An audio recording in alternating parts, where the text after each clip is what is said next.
오늘 하나님의 말씀 사무엘하 15장 1절로 12절까지의 단락을 보겠습니다. 압살롬의 반역입니다. 이 다윗의 압살롬에 대한 감정은 이게 대단히 복잡한 거예요. 이런 점에서 이제 우리는 믿음의 영웅이었던 다윗 역시 우리와 똑같은 인간이구나, 이런 거를 우리가 깨닫게 돼요. 이제 아들이 비록 살인자지만 아버지로서 아들을 미워할 수만은 없잖아요. 이게 이제 우리와 똑같은 아버지의 마음이고, 또 아버지의 그 부성애의 바탕을 둔 압살롬을 향한 그 안타까움, 우리 앞에 봤어요. 그게 사랑하는 마음이에요. 그리고 또한 그 그리움, 압살롬에 대한 상당한 그 그리움을 우리가 볼 수 있어요. 그리고 이제 또 동시에 이제 왕세의 손이었던 암논을 살해한 그 행위에 대한 미움, 그것도 이제 상당히 깔려 있는 거죠, 이게. 그러니까 이게 이런 여러 가지 감정들이 다 복잡하게 막 그 마음 속에서 소용돌이 치고 있는 겁니다. 그러니까 이게 우리와 같은 인간인 거죠. 만약에 이게 이제 우리가 앞에 그 요압이 지혜로운 여인에게 넣어줬던 말, 드고아의 여인에게 넣어줬던 말, 그런 걸 보면 이게 이제 다윗이 현명하게 판단을 하고 지혜롭게 처리를 한다 이 말이에요. 그런데 자신과 얽혀 있는 것에서는 그렇게 하지 못한다는 것에서 우리 이제 인간의 한계, 이제 내 일은 내 스스로 객관적으로 정확하게 판단하기 어려운 게 우리 인간의 한계란 말이에요. 그런 것들을 여기서 우리가 또 한번 볼 수가 있는 거예요. 복잡다단한 다윗의 감정, 압살롬이 다윗의 용서를 받는 그런 차원에서 부름을 받아서 이제 예루살렘으로 돌아왔는 거예요. 그런데 이런 복잡다단한 감정이 여전히 얽혀 있어요, 이 마음 속에. 실타래가 막 엉켜가지고 있는 것처럼 해서 그 실타래 풀으려고 그러면 굉장한 노력이 들고 시간이 들잖아요. 이게 쉽게 해소가 되지 않았던 것입니다. 그 증거가 뭐냐면 예루살렘으로 돌아온 압살롬을 2년 동안이나 외면하고 만나주지 않았던 거예요. 그게 아직 압살롬에 대한 그 안타까움, 사랑, 그리움도 있지만 또 암논을 살해한 거기에 대한 미움, 이게 이제 복잡하게 얽혀 있는데 그런 미움이 용서를 못하게 막는 거죠. 그리움에다가 안타까움에다가 보고 싶어서 했는데 막상 또 그게 미움이 그냥 밑에서부터 치고 올라오니까 2년 동안이나 만나주지 않은 게 속에 얼마나 깊게 이런 미움이 뿌리 내리고 있는가 하는 것을 우리가 생각해 볼 수가 있어요. 이제 마침내 다윗이 압살롬을 만나서 이제 화해가 이루어지는 것처럼 보였죠. 그렇죠. 그게 겉으로 드러나는 거예요.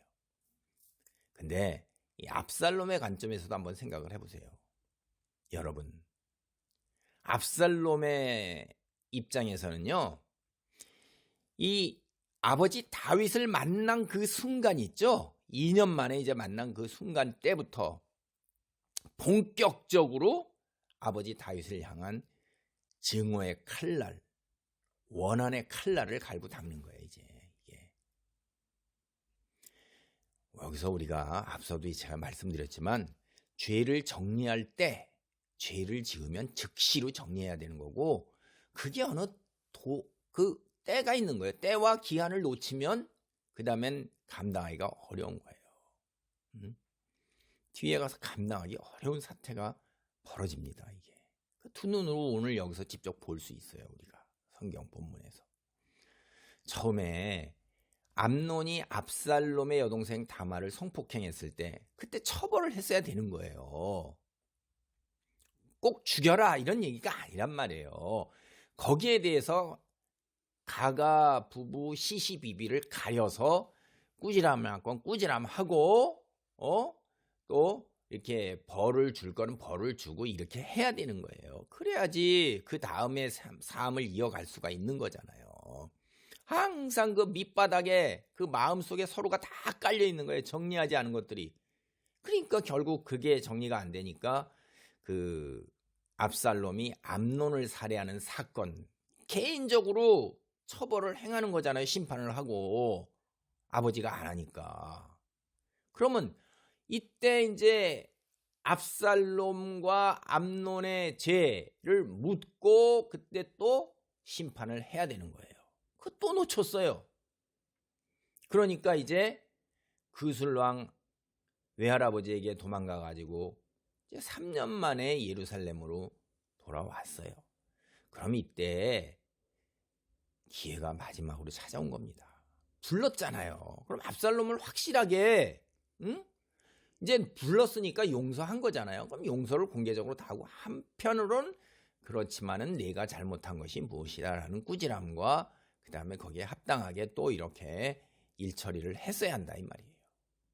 압살롬을 그냥 돌아오도록 한 후에 2년 동안이나 내팽개쳐 놨단 말이에요. 그럼 압살롬의 입장에서 보세요. 압살롬이 뭐라고 그래요? 돌아온 것이 안 온 것만도 못하게 되었다 이거예요. 내가 뭐야 꼴이. 압살롬 입장에서는 이제 후계자로서 왕위를 이을 사람인데 다윗이 인정을 해주질 않아요. 근데 외할아버지 집으로 돌아갈 수도 없어요. 그 꼴이 말이 아니잖아요. 도망자가 아닌데 어떻게 돌아가요? 그럼.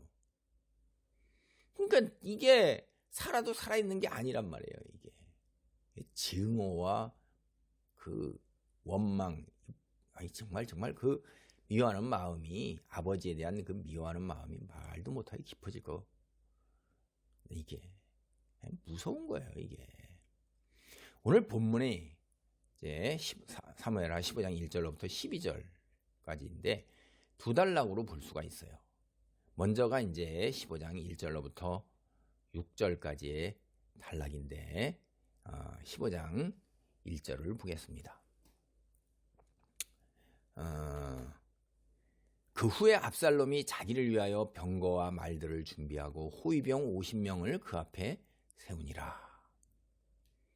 압살롬과 다윗이 살았던 예루살렘, 이거는 그리 큰 도시가 아닙니다.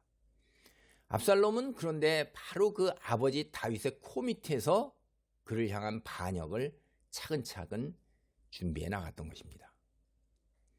압살롬은 왜 왕위를 물려받을 때를 기다리지 않고 아버지에게 반역을 했을까요? 이거 우리가 한번 생각을 해볼 필요가 있어요. 이게 그냥 자기가 셋째 아들이지만 둘째 아들이 너무 어려워서 왕이 물려받기가 저기 하고 그 다음에 이름도 나오지도 않아요. 존재가 없습니다. 성경에서 처음 한 번 나오고 난 후에. 그러니까 당연히 압살롬에게 왕위가 돌아오는 것입니다. 예, 압살롬은 아버지에 대한 실망과 상처, 원한, 복수 뭐 이런 거 압살롬 역시 엄청나게 어그러진 삶을 살고 있는 거예요. 이게 인생이 꼬이고 참 기가 막힌 인생이 된 거죠. 살인자로서 도망자로서 아버지에게 인정도 못 받는 사람으로 그냥 참 기가 막힌 거예요. 물론 이제 다말은 다말대로 인생이 그냥 완전히 파탄 난 거죠. 삶이 갈기갈기 찢어진 거죠. 7년 전에 암논이 자기의 여동생에게 전려졌던 성폭행에 대해서 다윗이 아무런 조치를 취하지 않아요. 아버지에 대해서 얼마나 실망과 원망을 갖겠어요. 아버지가 얼마나 정의롭고 공의로운 하나님의 믿음의 사람이에요. 근데 이게 뭐예요? 잘못한 건 잘못했다고 하다못해 꾸지람이라도 해야 될 거 아니에요. 그리고 위로라도 해야 될 거 아닙니까? 이게 뭐예요? 그냥 자기 자신, 자기 집안 일에 대해서는 참 다윗이 굉장히 엉거주춤하게 된 게 이게 참 큰 낭패입니다. 그래서 스스로 이제 암논을 처벌하기로 압살롬이 계획하고 참 압살롬이 무서운 사람이라고 그랬죠. 자신의 힘으로 할 수가 없다 이 말이에요. 암논의 뒤에 아버지가 있는 걸 알잖아요. 왕세손이고 자기가 더군다나 자기는 이방인이에요.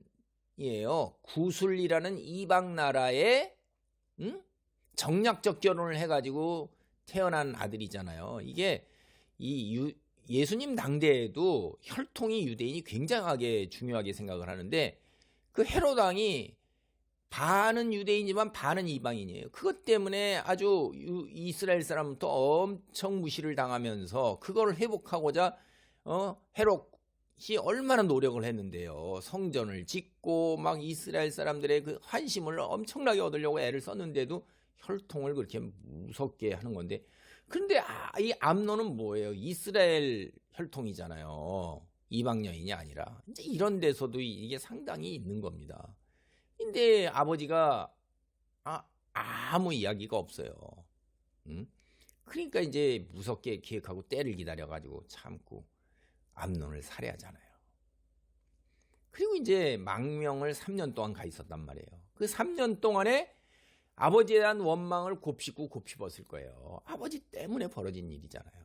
그리고 이 압살롬이요, 정권에 대한 욕망이, 탐욕이 상당히 있는 거예요. 그러니까 용모도 갖췄고 지혜도 있고 가문도 있고 그러다 보니까 재물도 있어요. 이게 보면 여기 뒤에 가보면 이제 어쨌든 돌아왔는데, 다윗이 예루살렘으로 돌아온 후에 2년 동안 자신을 만나주지 않으면서 내팽개쳐놨으니까 이제 이 원망이 뭘로 바뀌겠어요?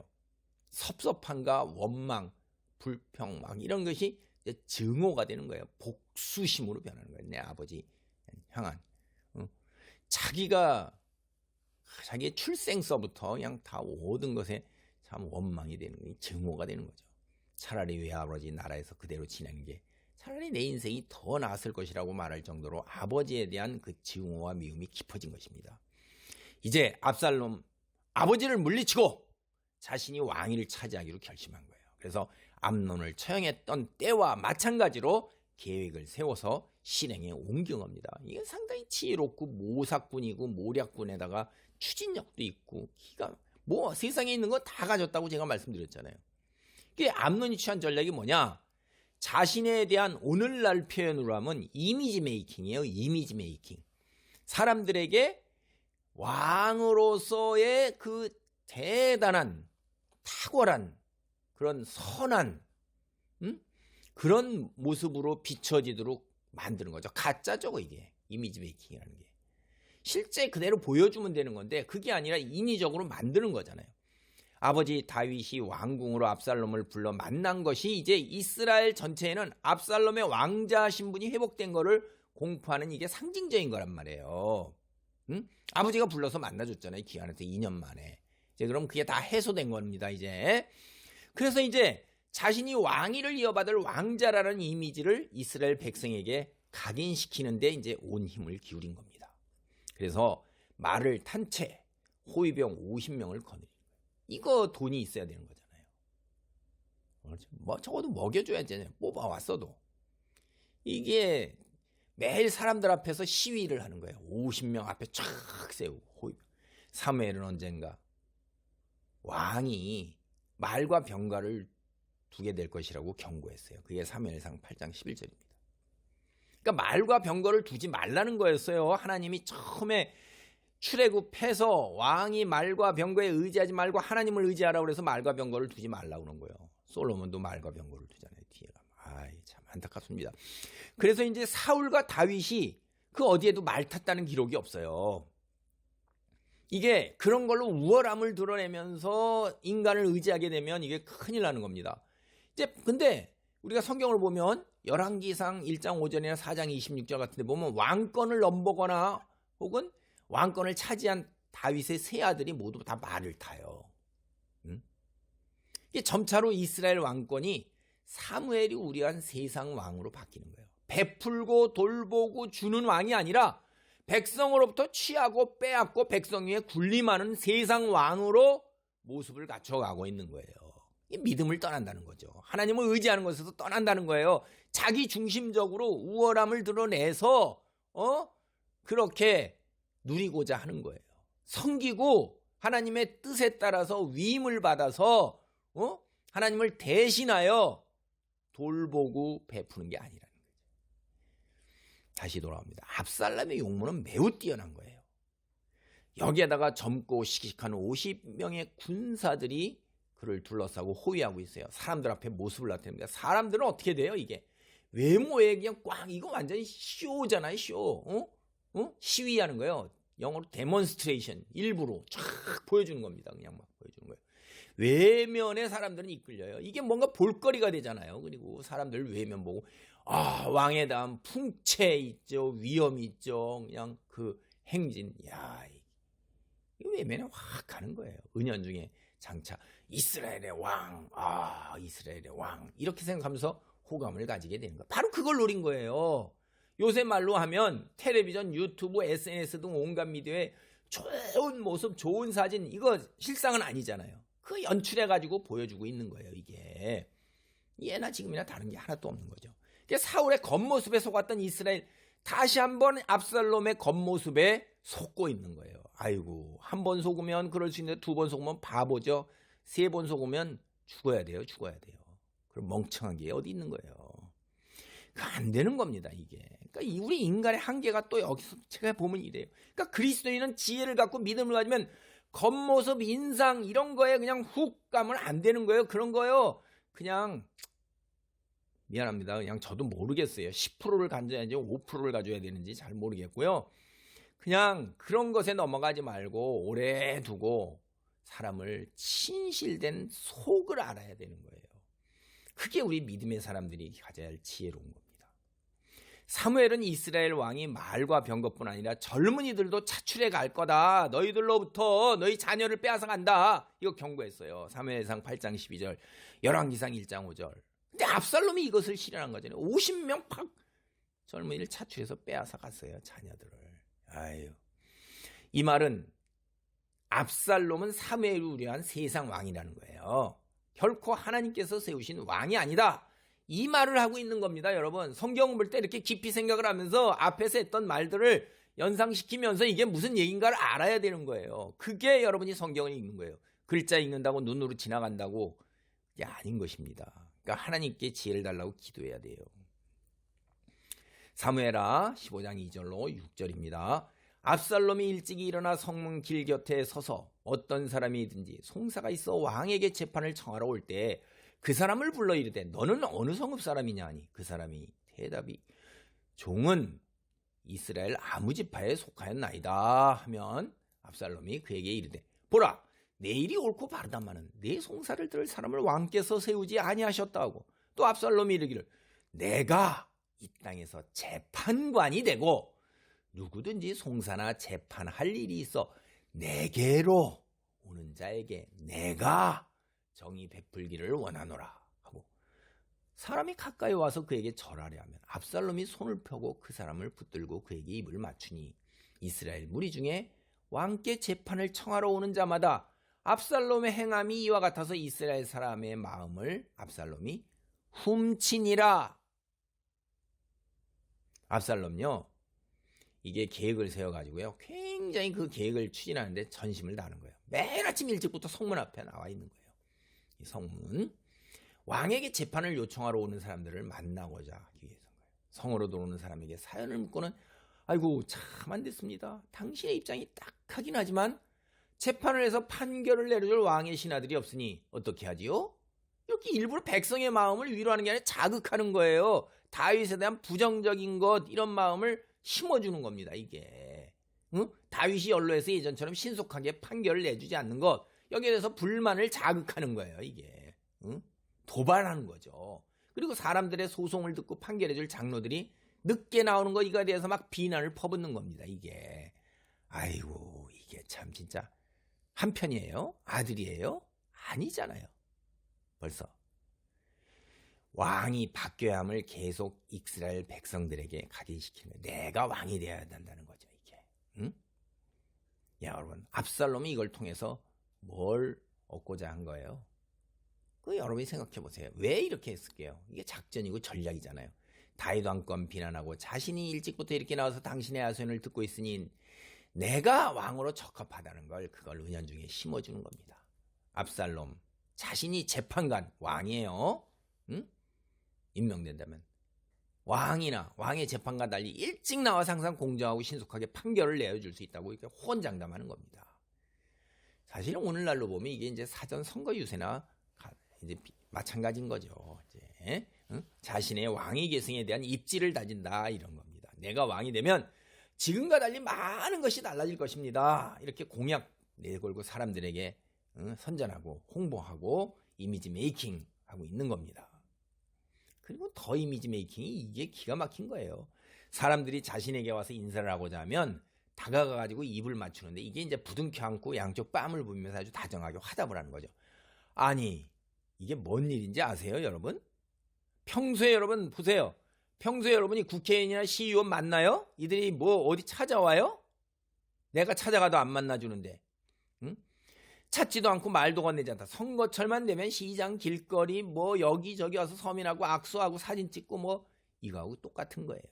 압살롬의 이미지가 예전에 전혀 없던 거예요. 백성들은 이게 홀딱 뒤집어지는 겁니다. 왕이나 귀족이나 권세 있는 자들 지배계층이 일반 백성에게 뭐 말을 걸어요. 눈길을 줘요. 어디 감히.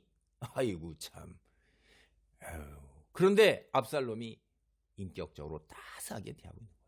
왕자의 왕위 계승자의 이 같은 호의와 대접을 받은 백성들은 자신들의 그 받은 대접에 홀딱 뒤집어지는 겁니다. 이게 지배계층 야 이게 우리의 군림하는 사람이 아니구나. 내가 친구나 혹은 아는 사람 이런 게 내 지배계층의 왕과 같은 이런 사람. 압살롬이 착각하는 거예요. 완전히. 압살롬 온 이스라엘의 마음을 사로잡았어요. 너무나도 충격적이잖아요. 응? 과거에 마치 다윗이 사울의 양들 마음을 사로잡은 거하고 이게 비슷하게 이스라엘 백성들의 마음을 사로잡았던 것입니다. 근데 성경 하나님은 뭐라고 말씀하셔요? 압살롬이 이스라엘의 마음을 훔쳤다. 도적질했다. 이렇게 분명하게 말씀하고 계셔요. 압살롬은 이게 무슨 일이에요? 자신의 것을 가져가는데 정당하게 가져가는데 그걸 훔쳤다고 그래요? 도적질했다고 그래요? 아니잖아요. 내 것이 아니라는 거예요. 하나님은 그렇게 말씀하고 계십니다.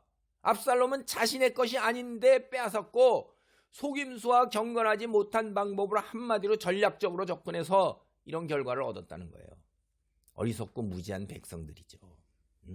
떡 먹듯이 먹어치운 겁니다. 이게 이스라엘 백성들이 자신들의 왕에 대해서 지닌 생각, 다윗에 대한 지닌 생각을 압살롬이 도적질해 갔다는 거예요. 그게 하나님이 말씀하시는 겁니다. 압살롬은 이미 마음속으로는 왕이 되어 있는 거예요. 압살롬 자신은.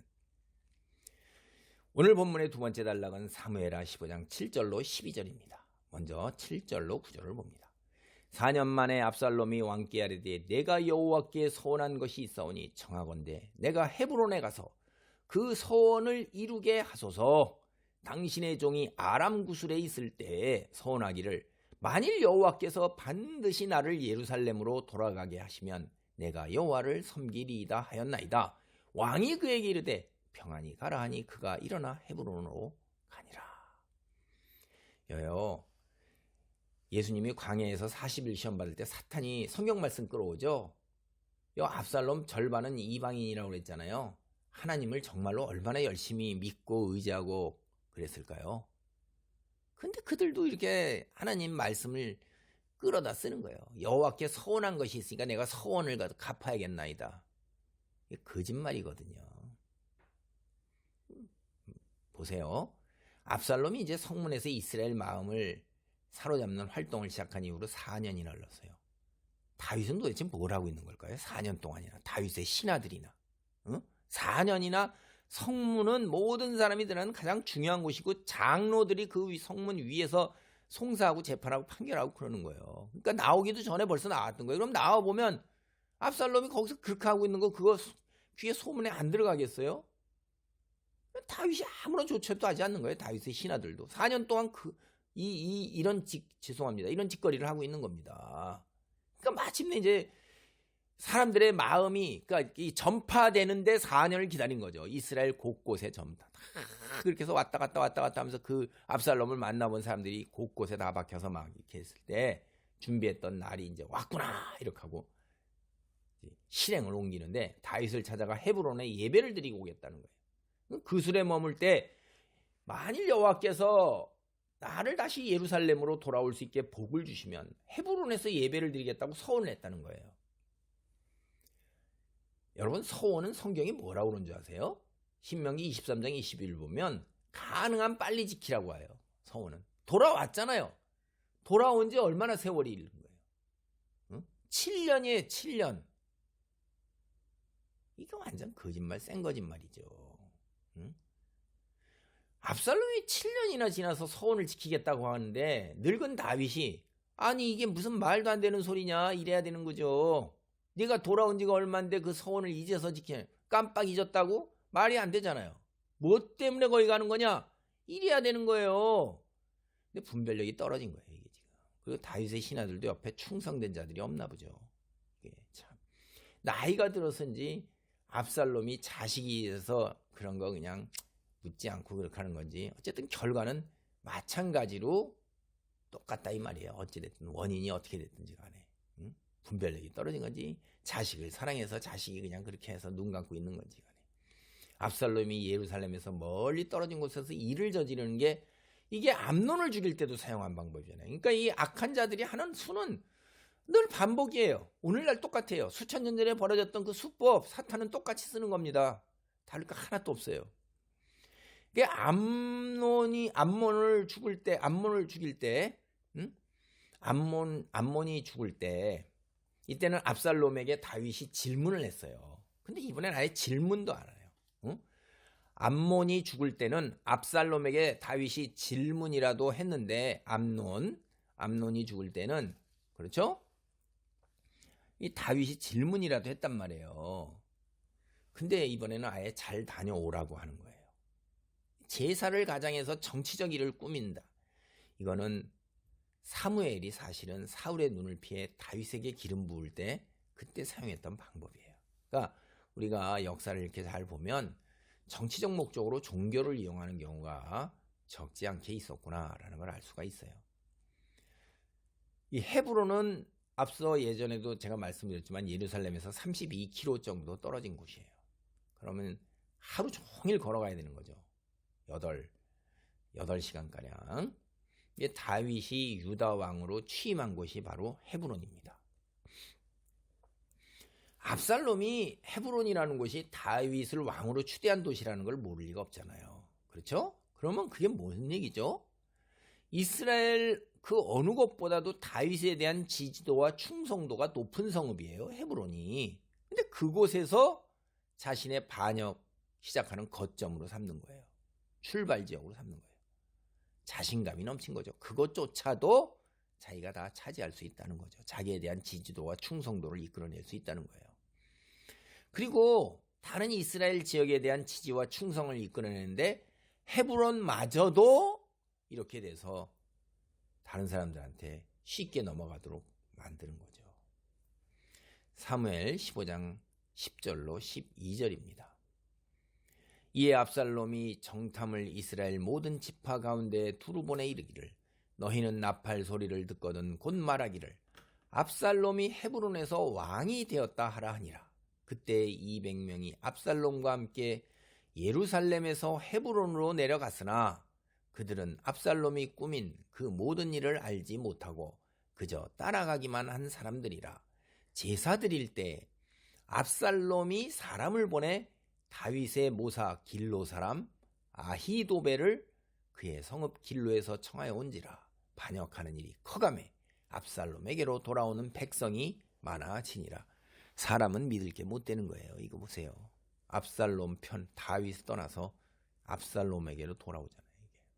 이게. 인간은 절대 의지하고 믿을 게 못 됩니다. 압살롬 미리 준비한 치밀한 계획에 따라서 이제 민첩하게 행동을 한 것입니다. 이스라엘 곳곳에다가 다 자기 사람들을 심어놨어요. 이미 전국에다가. 그리고 신호가 떨어지면 모두 압살롬이 헤브론에서 왕이 되었다 이렇게 선포하도록. 길거리 다니면서 외치면서 선포하니까 뭐 사람들이 그럼 그런가 보다 그렇게 하는 거지 누가 뭐 거기에 대해서 이렇게 맞서고 그러겠어요? 이미 민심이 돌아서도록 훔쳤는데. 아유 참 거기에다가 또 이 계략을 보세요. 모사꾼이에요. 모사꾼. 아버지에게서 헤브론에서 제사를 드릴 수 있도록 허락을 받은 다음에 예루살렘의 유지 200명을 헤브론으로 유인하는 거예요. 아버지가 허락했으니까 유지가 200명 그냥 따라가는 거죠. 이 따라가는 사람들도 참 기가 막힌 거예요. 아무것도 모르고 도살장으로 끌려가는 사람들하고 똑같은 거예요. 그리고 우리가 그러니까 사람들에게 뭐 이렇게 쉽게 휩쓸려 가는 거 이거 굉장히 조심해야 되는 겁니다. 응? 잘 생각하셔야 돼요. 그리고 줏대 있게 스스로 판단하고 생각하고 그래서 자기가 자기 행동에 책임을 져야 되는 거예요. 압살롬의 음모를 전혀 알지 못했고 이들은 왕이 축복한 여행에서 왕자와 함께한다는 그것에 그냥 가는 거예요. 초청했다는 거 같고 왜 초청을 하고 뭐 때문에 가는 건지 잘 생각해 봐야 되잖아. 아니 서원 제사를 7년 만에 앞으로 가? 이게 뭐야?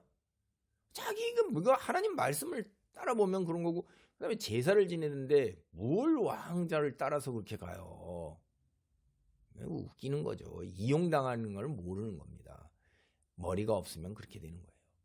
그들은 손님으로 초청받은 것뿐이며 압살롬의 반역을 전혀 모르고 그저 따라가기만 했던 사람들이에요.